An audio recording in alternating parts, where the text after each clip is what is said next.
Hello and welcome back everyone. Well, I'm Arpita and you are with me on my channel Candid Classroom.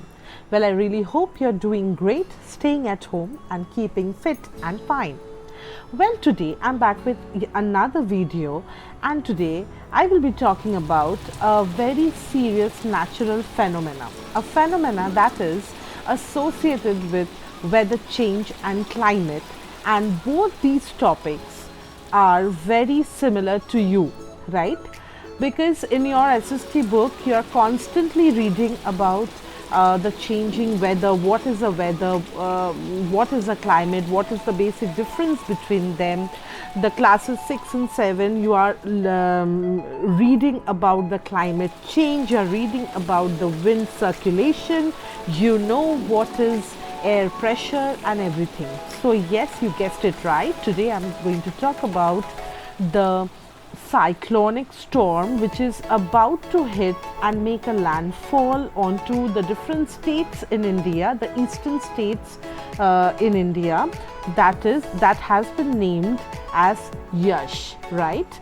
Few days back we heard that in the Arabian Sea another super cyclone which got intensified and made itself a super cyclone and was named as Tauktae actually had made a landfall in different states, right?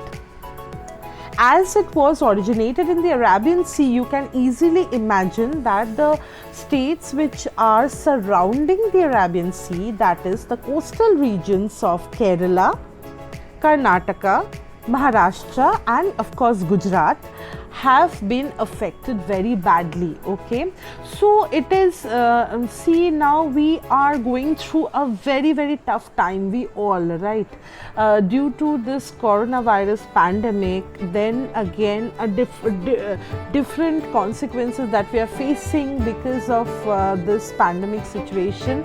Everything is so very down, right? Everything around is so very morose. So another devastation in the form of cyclone, right? Because cyclone has been categorized under, natural disaster. A disaster, you know what is a disaster, right? So class 6, 7, 8, you people very well are well aware of the term disaster and hazards, because you have learned it in your EVS books and you know their classification as well. So cyclone falls under the climatic natural disaster which has no control, on which we have no control, right? So keeping that in mind, we also have to remember and understand certain factors. As the children below the age of 10 and 12, they don't know what is a disaster. So for them I'm just going to explain it in a nutshell. So what is a disaster? So from the month of March we can see that after March, it was April, then May, then again this, we had a very we had the rise of temperature which was slowly rising. Okay, the temperature was rising, and as a result what was happening, the rate of evaporation was more. Okay, we were sweating, it was hot and humid and the temperature was soaring high and everything was extremely hot around us, right? So again we had the formation of another cyclone which we experienced last year, that was Amphan. Okay, so again after a year the same phenomena has come back and it is now has been named as Yaas. Now we need to understand that this natural phenomena turns into disaster when several people are affected. Okay, not only physically but economically. When few of them lose their lives, and many people have lost their lives last year as well. Not lives only, but their livelihood were affected. Okay, so in this scenario, when a hazard, the intensity is much more, okay, then it turns into a disaster, right? So similarly, this year we are facing the formation of another super cyclone that is being termed as Yaas. Okay. Now we need to understand certain things, that is, these particular storms, it has been termed as severe tropical cyclone.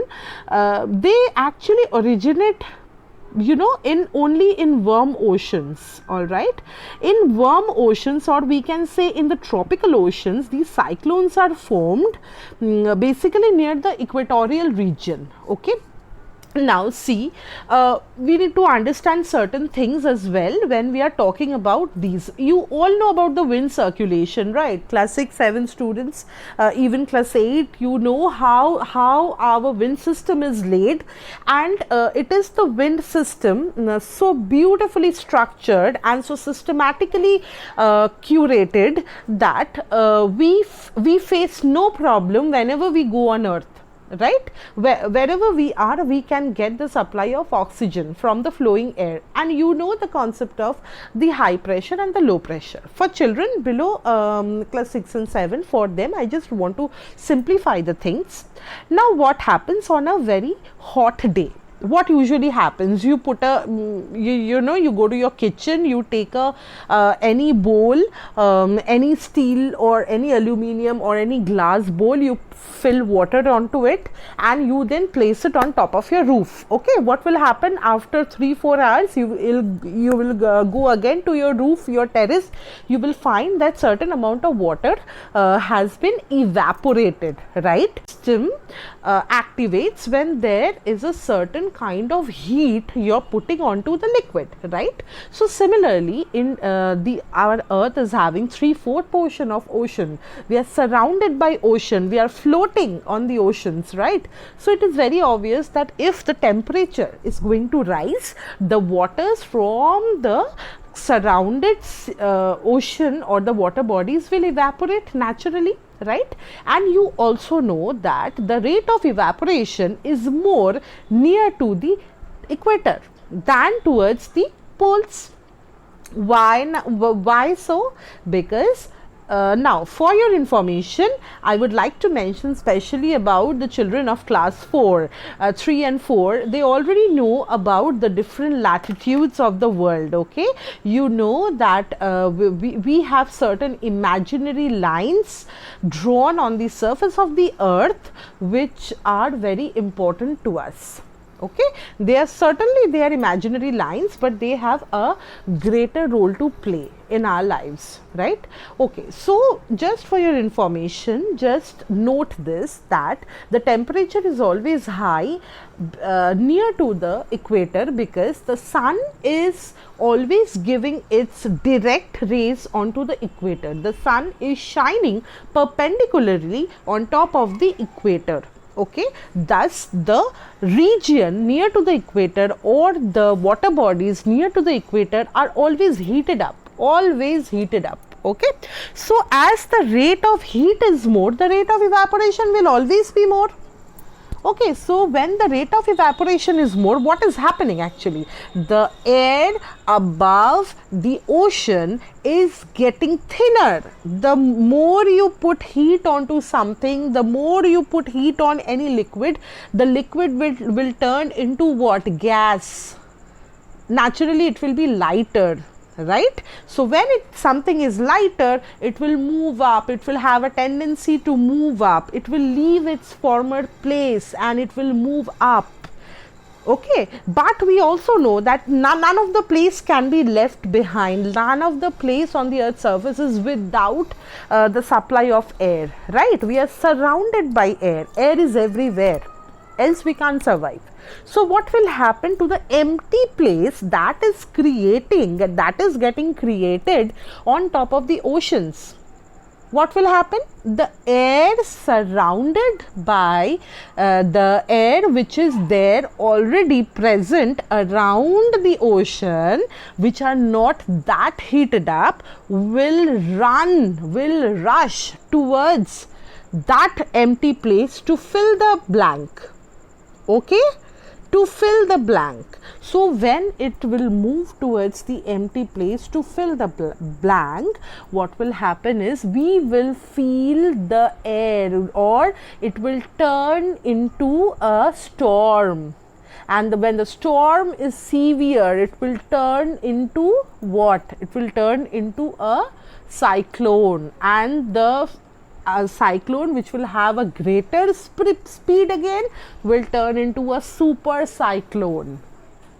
Okay, we have so many places on earth which are dominated by tropical oceans. Okay, we have in the China Sea, they face it. We also have it near to the Caribbean Sea, where they face these kind of phenomena mostly every year. Okay, in different terms we call it. In India we call them cyclone. Then we call in the Caribbean Sea we call them hurricane. We have in the China Sea we call them typhoon. So tornadoes are there. So many names for different regions of the earth, but the phenomena or the mechanism remain the same.